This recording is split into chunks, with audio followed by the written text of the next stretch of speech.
In this video, we're going to discuss ultrasound terminology in biosafety. Starting off with ultrasound terminology speaks in reference to echoes, or sound waves that have been reflected back. And there's four main terms we're going to look at. The first one is anechoic.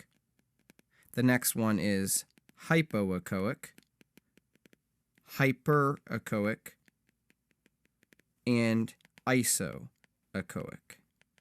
Now, as you can imagine, anechoic means without the prefix an echoes. So if there are no returning echoes, the ultrasound machine is going to display this as black. Whereas hypo, hyper, and isoechoic are all relative terms. Hypo, less than echoes.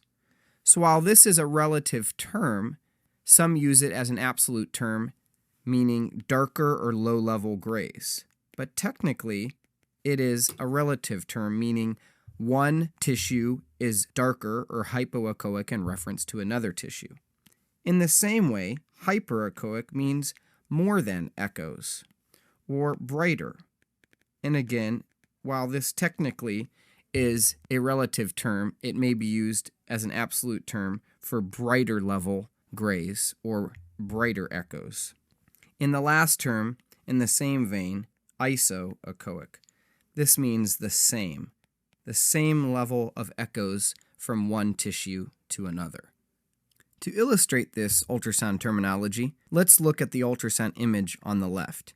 And just to orient you, this is a right upper quadrant abdominal view. And here we see the outline of the liver.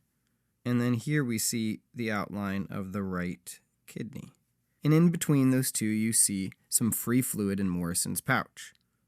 Now, that free fluid is anechoic. It's black. And if we compare the right kidney parenchyma, or the tissue, in comparison to the liver parenchyma, that tissue is hypoechoic compared to the liver. And conversely, the liver tissue is hyperechoic in comparison to the renal parenchyma. And if we compare one area of the liver to another, they are isoechoic to each other or the same. Now for ultrasound biosafety in the ALARA principle. So what does ALARA stand for? Well, it stands for as low as reasonably achievable. And what does that mean?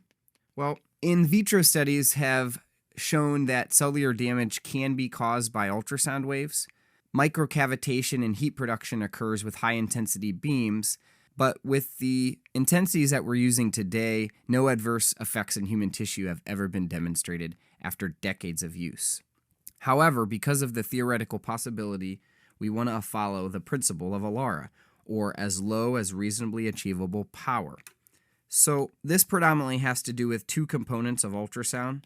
Number one is power, and power is how intense the ultrasound beam is being sent out from the machine, or in other words, how loud the machine is yelling, if you will. The second is time. So the length of time you are scanning the patient. If you can limit the power and limit the time, then you're using the ALARA principle. And this predominantly is important in two modalities. In first trimester pregnancy, and the second one would be in ocular scanning.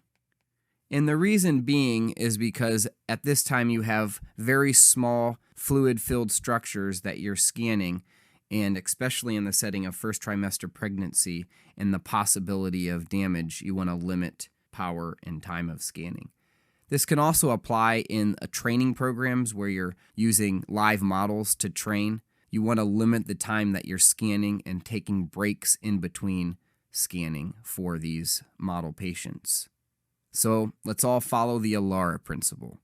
To end our discussion of ultrasound biosafety, I want to mention a few brief principles on how to care and maintain the ultrasound machine, as well as cleanse and disinfect the ultrasound transducers. Firstly, if you're using the ultrasound machine for patient care, you need to use personal protective equipment as clinically indicated. You also want to inspect the equipment before use for any signs of damage to the transducer or cable, such as a crack or a break. You then want to make sure that the ultrasound machine has been cleansed and disinfected before and after patient care. There is low-level and high-level disinfection. There's also pathogen-specific disinfection, and you want to follow both your vendor-specific as well as departmental-specific guidelines for cleansing and disinfecting.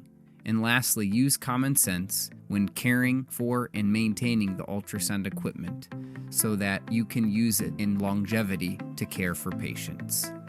Next, we are going to discover the world of ultrasound knobology.